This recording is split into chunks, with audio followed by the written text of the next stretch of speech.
Yo, welcome back to Chop Life Podcast. Yo. Where we try to laugh, heal, joke around, just have fun. Yes, sir. I'm Izzy. And I'm Leo. And we are happy you guys are back. Yes, this sir. is another episode. And we are trying. It's been a pretty good week runs, for us. man. We started pretty decent. Our TikTok is growing. Same for YouTube and Instagram. Every platform going So up. go follow, go sub. We'll really appreciate that. We do. We are doing pretty good right now, we are happy about the progress we are seeing. But with that being said, we have another juicy episode for you guys. Spicy episode Right. today. But real spicy one. But before we get to that, we have icebreakers now. So I'm gonna, it's gonna be 3 question icebreakers, and we're gonna be getting to it. You know some what I mean? spicy, some Right. just But- get the brain going a little bit. Right. Well, I'll get this ready. How was your week, man? My week's been good.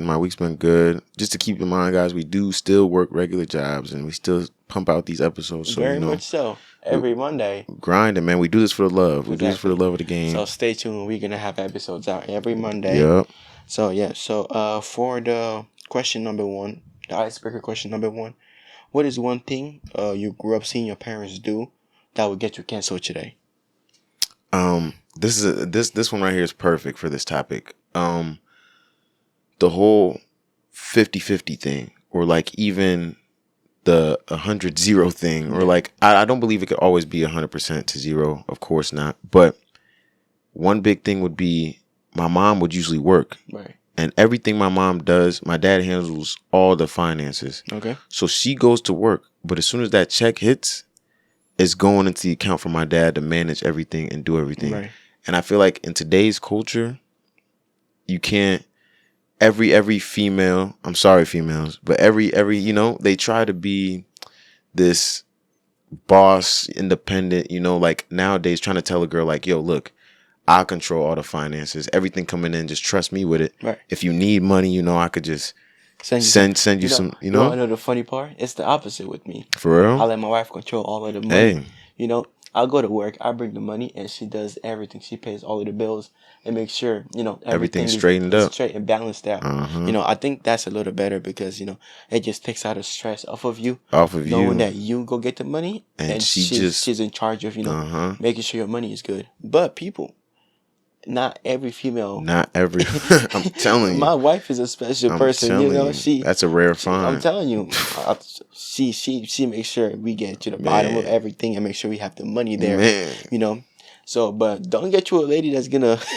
I'm telling you, but That's some good. ladies, by the time you That's get back good. home, Oh, it's over hey, with. babe, I need to buy this McFlurry real quick. they're not Nah, telling you. bro, It's already- we ain't got no money It's left. already purchased before you even make it home. It's like, That's Nova cart waiting to hey, get bought, man. It's like, hey, I'm what telling happened to the money that the check just hit? Why do we have $50 I'm left? telling you. It's like, But like I said, that's a rare find. I feel like today, me trying to explain to a female, like, look, I'll take control. Let me steer the ship. Right. You just go do what you got to do.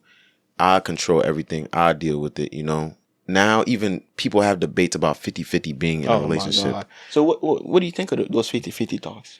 We're young, like I feel like maybe if we were older, we could say like 50-50 is acceptable, but we're young right now. I'm trying to figure it out just as much as she's trying to figure it out. So It's ridiculous to try to put that much pressure on one person in a relationship. I mean, if you guys do live together and it's like, there's bills you pay and everything, and you guys agree to like, hey, let's bring the money together, let's pay the bills, and then we go from there. It works. It'll definitely work out. But like 50-50 out of nowhere, it's like, I mean, what are you guys doing with the 50-50? You guys don't live together. Yep, exactly. Do you guys live together? Yeah, that plays a big part too. Right. Are you guys married? Because you guys can date, but then at the end of the day, there's always going to be a talk about, hey, in this relationship, it feels like my money's been used for everything to where you get to save your money, or like how it goes. But it all comes down to communication, of course. It comes down to however you and your couple is doing. Exactly.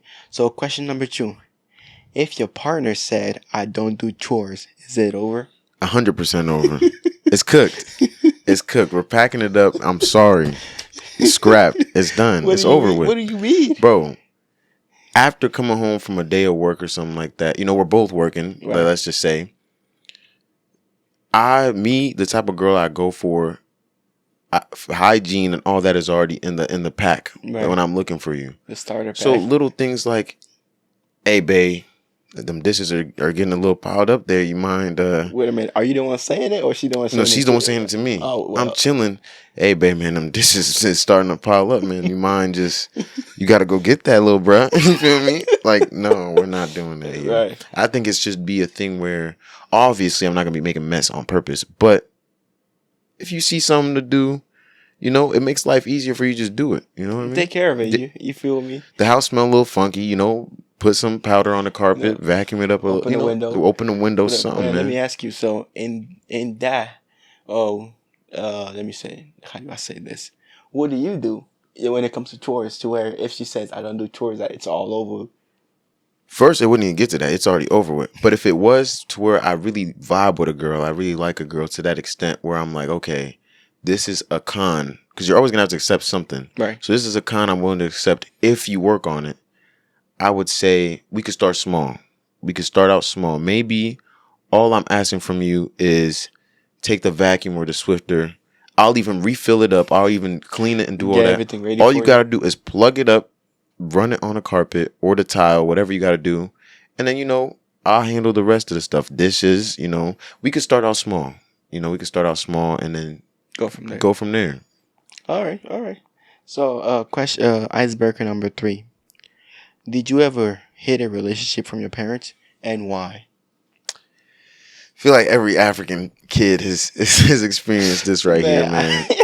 All of us. You know, with my wife, right? I didn't tell my dad that, you know, I had a girlfriend. I was seeing a person into like months into it, you know, to where it's like it got to a point where I want to go spend the night at my girlfriend's house, or you know, I want to hang out with her more. Yeah. And then it's like, you know what, Dad? I do have a girlfriend, or I do have a person I'm seeing. Yeah. And this is what's going on and how long it's been, because it makes things easier. It definitely makes it easier. But yeah, have you hid it from your parents? Of course. Before? Yeah. I've definitely hid. I've had, you know, some relationships from my parents. But then do they be asking you those you know, sideways question like, do you have a girlfriend, or no, I introduced one girl to my parents before. Why did that and go? As soon as it actually went a lot better than I thought it was gonna go. But as soon as I introduced her, like not sure after that we broke up. So it was like the one time I finally introduced somebody, boom.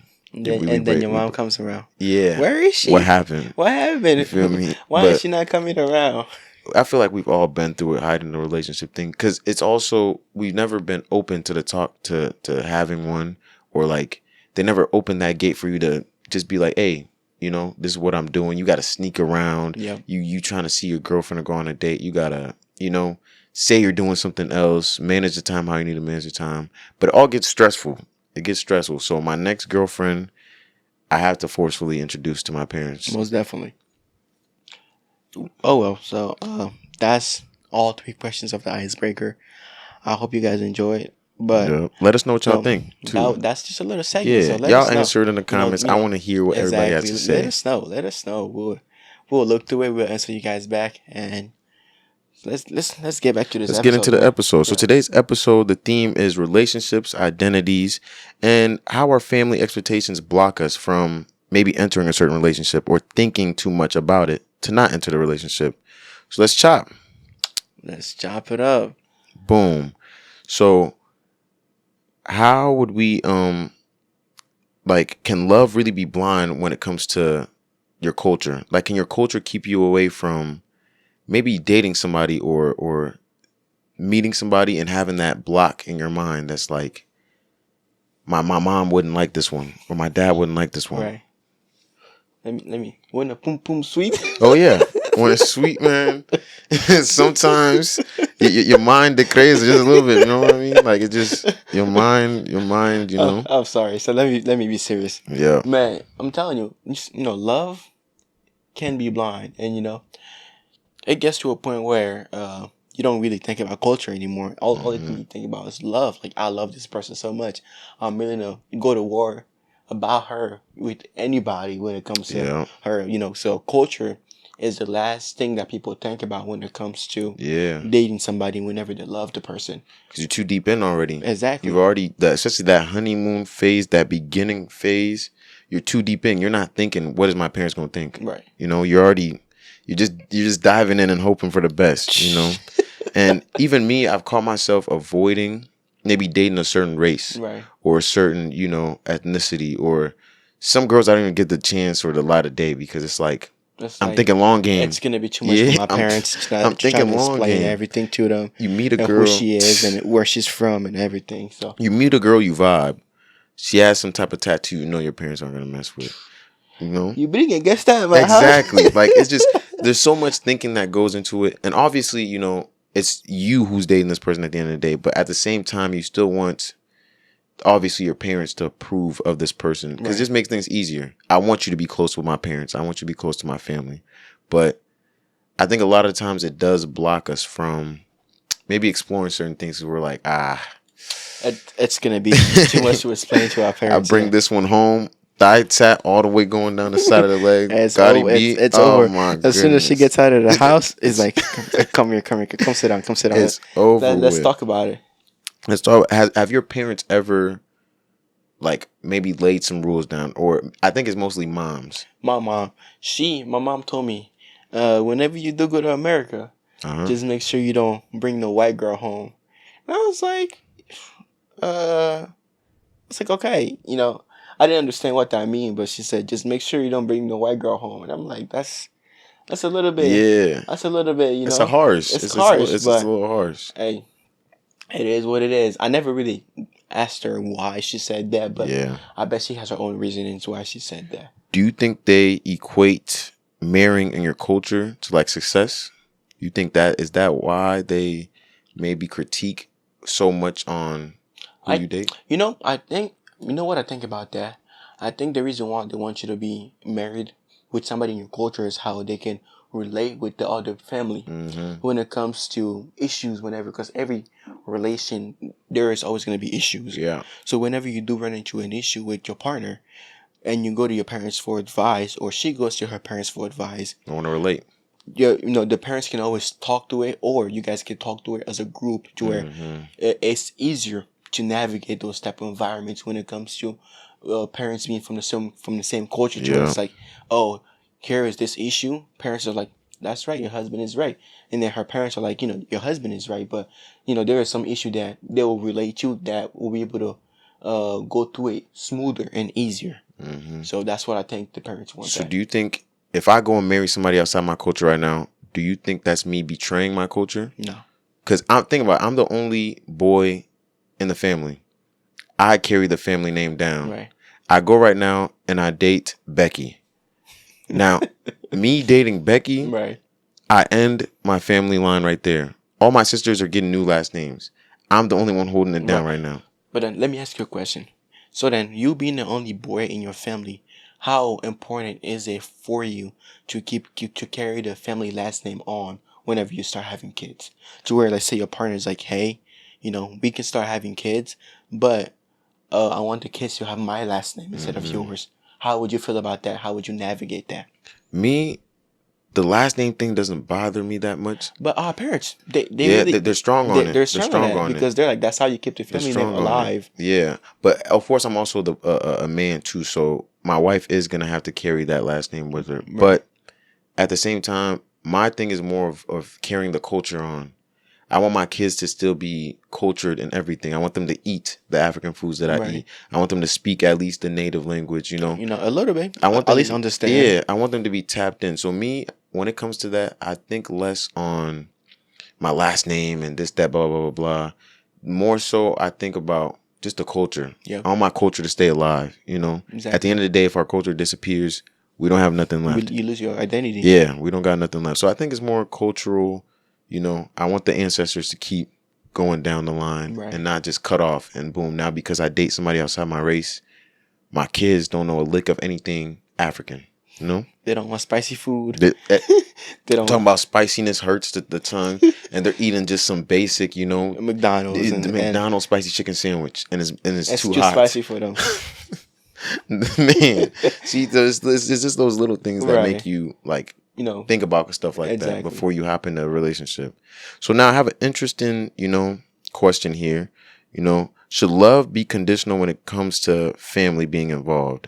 Or should I break up with somebody just to keep the peace when it comes to my family? Man, breaking up with somebody just to keep the peace is just it's just crazy. You know why? Are you going to go date your dad or your mom? That is true. That is true. You know, yeah, I said it earlier. We're the ones doing the dating. Right. At the end of the day, I'm the one choosing this person. I'm the one going on the dates. I'm the one, you know, eventually moving in with this person. Right. Having kids with this person. Exactly. So at the end of the day, I feel like you should put yourself forward. But I'm, you know, a little testimony, a little confession. I've definitely ended things with certain people just based off of like thinking long term, like, is this going to disturb some peace? Yes, it's going to disturb some peace. I started thinking too much in my head, so I was just like, hey, let me back out and just end things off, cut it off, and everything's a lot peaceful, you know? Right. I've definitely thought about that a lot more. But, you know, I have an interesting story right here. And then we're gonna, you know, I want you guys to interact too. We're gonna all interact here. You know, comment what you guys think. Just an interesting little story going on. Is this the dilemma of the week? Dilemma of the week right here, or is dilemma? You know, there's a real story that one of my listeners or our listeners told us and stuff. So I'm just gonna give you guys a rundown, and I wanted to wait so they could also hear, and it could be our first time hearing this too. And I want you guys to just weigh in on, what they think. Let's chop. So the dilemma here is the person's boyfriend is white. Okay. She's Nigerian. Her parents have not met him yet, but they've already made it clear that they do not welcome no white man in the family. Yovo. No, literally. They don't recommend no white man in the family. She's Nigerian, of course, and she's done brought a white man into her life. Parents don't know about it yet. What does she do? Well, it's time to start having a conversation with your dad and your mom. But start with your mom, because your mom can always talk your dad down. The mom can cool things. You can go the peaceful route and talk to your mom about it. Be like, hey, mom, I'm dating this person, and they're white, but I love them and they love me, and they're willing to learn about the culture, and they're willing to indulge themselves into everything that comes with dating an African person. Or you can go the crazy route and just be like, bring him. Just bring him to a family function. Oh my just goodness. Bring him. But you have to kind of go that route though, because one thing about African parents is this isn't an episode of baddies or anything like that. They know how to keep the composure when a crowd is around. They'll keep the composure until everybody's gone. Yeah. So that's your time to bring it now. Start they're fuming inside, but they're gonna always keep it smooth. It's when he leaves, it's over. And it's just you and them. Then over. You're gonna hear it. But that's the best way you can kind of with parents. I learned you can't ask. At our age, you have to tell them, this is what I'm doing. This is my decision. This is what I'm going through. Don't even tell them. Just do it. Just do it. And then just deal with the consequences later. Especially us. I don't know if anybody else relates, but especially us, us cultured kids, African kids, like, we deal with that a lot. Sometimes you have to make a decision and just live by the gun later. Go about it. Live by the gun. It is what it is. Live by the gun. You're going to die by the gun. You feel me? We'll figure it out later. We'll figure it out later. But you having kids right now, this is perfect for you. You have all boys, so you're lucky at least. 2 boys, 1 girl. Oh, hell no. You do got a girl. I do got a girl. Oh, man. But you having at least 2 boys to carry down the family name, or just, your daughter itself, they're going to get to that age and that point in time. What would you say if they came up to you right now and they were like, look, Dad, I'm getting to that age. I have a girlfriend now, or I have a boyfriend now. And they introduce you to somebody who's culturally inclined, like as a white man, a white girl, or they switch it up completely. They bring a Jamaican to the house, or, something. You know what I mean? Like, they switch up the culture completely. As long as the colonizer is not in my house, I'm okay with it. And I feel like that's for most people, I feel like it'd be fun if I had a son, you bring some Brazilian in the house, or some Colombian, or just a whole different culture. That's okay. That's fine. Just don't bring the white person. The colonizers. The colonizer, man. Do not bring them to my house. No colonizers in the house. Because the culture clash when it comes to dating a white person, I think, is just harsher. It's harsh. Because everybody from, the Middle East, or down, South America or other countries, they all have cultures that you guys can relate, or you guys can, how do you call it, smoothly transition into. Yeah. To where, as a white person, they're the only culture that's really different from every other culture. You can never fit in that. You can't. It's like, oh, hey, let's go meet my let's go meet my grandfather. The grandfather's talking about, oh, back in my day. Oh my no, back in my day, this and that. You know how the list keeps going on and on. It's a headache. It's a headache, exactly. It's a headache. So you don't, just the sake of that, you don't want to deal with the white person. No, yeah. Like I said, other cultures, like anybody really, it's fine. And if we're talking about cultures, every culture, even how we're describing how we grew up or our parents right now, I bet you Mexicans can relate. Right. Any other, Indians can relate. Anybody else with the foreign parent can relate. Can relate, exactly. But when it comes to a lot of topics, we sound crazy when we're talking about it because, the only people left out is the Caucasians, of course, But we love the Caucasians. No, we love you guys. You guys are... Yes, we do. We do. We don't discriminate. Guys, we don't discriminate here, but it is tough, because sometimes you will really vibe with a person, but because of that, the Caucasian culture, sometimes you dodge it because the problems that come with it, or the tasks you got to fold. But let us know, have y'all ever had to choose between culture or your relationship? Drop your stories in the comments. Drop your stories in our DMs, and y'all could potentially be featured on one of these. No names, of course. Or if you want the name, that's up to you. You can drop it. But let us hear some of your stories. Did you ever have to hide a boyfriend or girlfriend from a parent? Dodge a certain relationship just specifically because the cultural division that would cause, But just let us know. Drop it in the comments. Drop it in our IG, TikTok, whatever. We got everything. So just let us know in the comments, And I got a question for you too. Yeah. So what's the ideal age to start a relationship or like aim toward marriage nowadays? Nowadays, especially, I'm single, so I have kind of the take on this right now. I feel like it's hard. For me right now, I want to be married young. I want to have kids young, but I feel like the age aim right now for marriage for me, I want to be married by 25, 26. Okay. The reason why I'm asking you that is because a lot of our brothers or sisters think that it's okay to stretch it out into 30 and like basically enjoy your 20s. Yeah. But then whenever you start having kids that late, you cannot relate. You cannot relate with your kids. Relate. Or my big thing is I want to be able to still run around with my kids. Right, because if you start having kids at 30, but when your kid is 10 years old, you're 40. You're 40. You know what I mean? 40. And then by the time they get to their teenage years, you're already, your hips are hurting. Right. You know what I mean? But in my case, my oldest boy, but when he's like 15, I'll be in my 30s. Chilling. In my mid 30s, still young. Knees still working. Dad still got it. If you want to act out a character, we could go to the backyard right now, Put the gloves on. Exactly. You know what I mean? I still got it. I still got it. I'm still in my 30s. And they do say your 30s is still another prime you hit. Right. You're still young in your 30s. I know the unk thing is popular, but we're still young in the 30s. But I feel you on that. I want to really find my person, and there's only so much enjoying life you could do. Right. There's only so much, and realistically, it only takes you a couple months to go off a bucket list. Right now, I could make a bucket list, get everything on a bucket list, and within a year.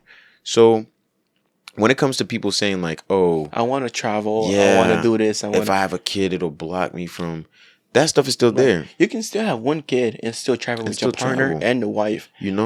And the partner and the kid. That stuff is still there. You can still manage it. You can still get stuff done from your bucket list to where it's not a deal breaker. Yeah, it's still there. To do stuff with one kid because you're gonna be growing. The kid is gonna be growing. They don't stay the same age for forever. You know what I mean? But like whenever you get into the relationship you want or the marriage you want by 25, let's say you start having kids by 26, but when you're 30, 31, your kid is 5 years old. You're still in your prime, like you were saying.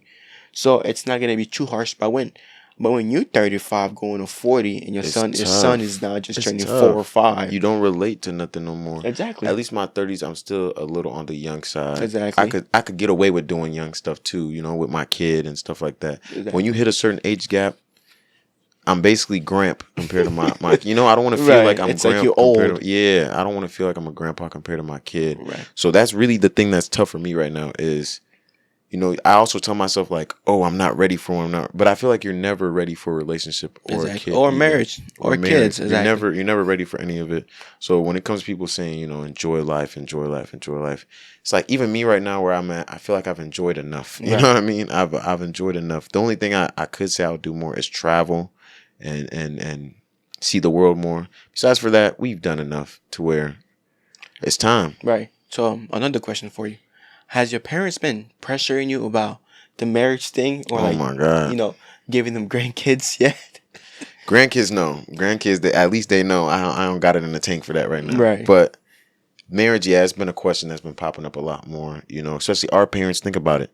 Our parents were marrying at 17, such 18. a young age. Yeah. Like our parents were going crazy when it comes to marriage. It was normalized back then. It was normalized. Exactly. Normal back then. You know, the culture would go to church. You know, you went to church, you found a nice church girl. Boom, that's yours right there. You get married, and y'all click it off and meet the families. It's over with, just like that. Right. Like there's no beating around the bush. Now I feel like the culture's been divided when it comes to that topic because you got talking stages now that last years.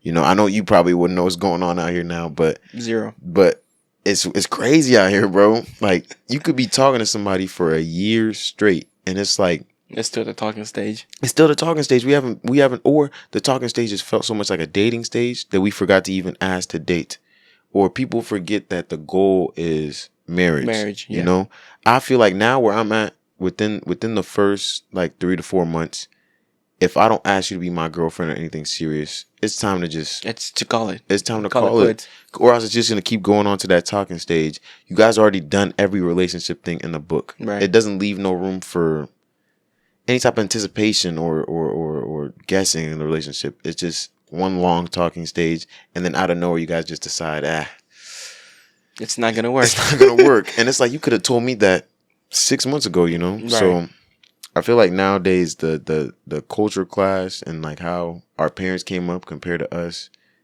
marriage now. That's why I said like 25, 26, because that's just realistically what it is nowadays. It's not us meeting at a young age at 18 and just deciding, okay. Right. You know. That's my person right there. Exactly. As to where like he could relate to that because him and his wife met young. They're married young. They have kids young. Everything is set up young, which is the way it should be, I think. That's the way it should be. We love each other. Yep. 5 years strong. 5 years strong. Many more to come. That's how it should be, you know. It should be that type of... Because if you're doing it young, you're also figuring it out young. Right. Everything you guys are doing. And you can make the mistakes and fix it. And fix it early on. As to where me right now, if I get married at like 26... I'm just now starting to figure all those things out. Even though I've seen like you go at it, you at work with your kids and all that type of stuff, and your wife at, you know, communication. I've seen it. Even from my parents, I've seen it, but you don't know how it feels until you're in there yourself. Until you're in there yourself, exactly. You know, until you're in there yourself. But it's like at least I do have a younger counterpart to kind of, hey, bro, don't do that. I've already attempted. Exactly. Man, don't try it. I've slept on the couch for doing that, man. Don't you do it. You feel me? So it is just a nice thing. But I feel like loyalty is also another reason why things are harder nowadays too. Because man, nowadays the biggest one they don't talk about is phones right here. Phones. This right here. It really is the phone, man. It's the phone. It is the phones because the amount of stuff you see online. Because a lot of people compare their relations with their partners to videos that they've been seeing online. Yep. And that's you want your partner to do that. Oh my God. You're never gonna be happy comparing your relationship with somebody else's relationship. Ever. And the stuff you see online. Social media makes it hard. Especially I feel like when we were talking about earlier, the 50-50 thing. Yeah. That started because of social media. Because I've heard so much stories where a wife had to hold a husband down. Yeah. A husband had to hold a wife down. You both had to hold each other down. Exactly. Now, the slightest bit of struggle and people are jumping out of the relationship. It's like, I'm out of there. I'm out of there. If you don't got it, I'm not there with you. If you don't got it, I'm not there with you. As to where back then, your husband could say something like, I'm trying to pursue being a comedian. And the wife would be like, okay, let's just plan this out. How are we going to, and boom, go chase your dream. Go chase your dream, exactly. Now, even me right now, if I was married to somebody and they say like, yo, I want to pursue a comedy career or something like that. It'll be a jump scare a little bit because it's like, you know, like, you sure about that one a little bit, you know. But it is the phones, man. It's the phones. You're swiping, you're seeing, you know, unrealistically pretty people all the time. You're seeing pretty people in pretty relationships. You're seeing relationships that's sponsored by money already. So much money. So much money. So you're relating it. You're thinking like, okay, like we're supposed to have this big house. We're supposed to have these cars. We're supposed to have all this. And it's not like that, man. That's not real life. And I feel that's the top 1% that we're seeing on our phones. Every other couple is struggling. And they have ups and downs. Ups and downs. It's never gonna be up. Whenever, you know, it's gonna be challenged. You're gonna be challenged in your relationship. You will. If online it's all rainbow and sunshine, but in this real life, there are gonna be challenges that you have to go through with your person. Do you want to call it quits? Do you want to keep trying? That's gonna be up to you and how mature you are and how good you are when it comes to not letting social media take over your whole relationship. That's a big one. That is a big one. Nowadays you can't let social media dictate what you and your couple are doing. You know, you can't let social media be like, he's not taking me on enough dates. He's not doing this for me. Right. Just because you open TikTok and you've seen this guy. And sometimes too, people compare themselves to their friends. Yep. You know what? Friends will be another one. Friends, exactly. Friends, oh my goodness. So it's like, hey, look what my man did. My man just got me the newest phone, a new MacBook, and a new car. Yep. What your man is doing, you're still thugging it out. So now you're thinking in your head like, yo, my man's got to step it up. That's a big one. Friends can be a make or break in relationships too, especially if your partner is one that's easily influenced. Yeah. Friends are usually, even the stories you hear about people cheating or people doing things, it's usually friends who've dragged them into doing these type of things. And like you said, it is my man bought me this Birkin bag. You know, my man bought me a Birkin bag, a new car, and a new crib, and paid for my first month's rent today. And now you're sitting here like, oh, my man only got me a McDonald's today. My man bought me, you know, my man went to Ross today and got me a new pair of socks and, you know, some snacks or whatever, you know. And it is a comparing thing, but comparison is a thief of joy, people. So don't ever feel like you got to compare yourself to nobody. Exactly. Anyways, this is the end of the episode. Yeah. If you guys enjoy it, like I was telling you guys, make sure you subscribe, follow up. And it's been the Chop Boys. It's been a pleasure, man. And Until next time, we're out. Peace. Peace.